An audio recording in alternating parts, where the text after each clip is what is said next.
లో నవరాత్రులలో 9వ రోజు మనం సిద్ధిదాత్రి అమ్మవారిని పూజిస్తాం.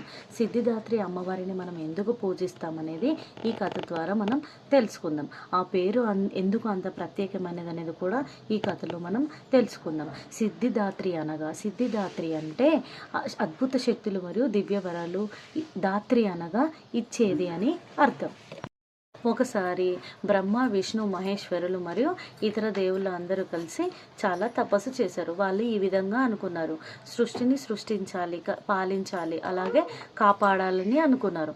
కానీ వాళ్ళకి ఆ విధంగా చేయడానికి కావలసిన సిద్ధులు అనగా శక్తులు లేవు. అందుకనేసి వాళ్ళు ఆది పరాశక్తిని ప్రార్థించారు. అప్పుడు ఆవిడ వాళ్ళకి సిద్ధదాత్రిగా అవతరించి వారికి ఆ శక్తులన్నీ ఇచ్చింది. అమ్మవారు మనకు కమలంపై కూర్చుని దర్శనం ఇస్తారు. ఈ అమ్మవారు రూపం 4 చేతులతో ఉంటుంది.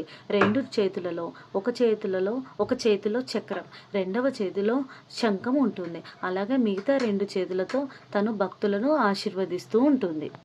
ఈ విధంగా సిద్ధిదాత్రి అమ్మవారిని పూజించడం వలన మనకి అద్భుత శక్తులు మరియు దివ్య వరాలు, జ్ఞానం లభిస్తుంది.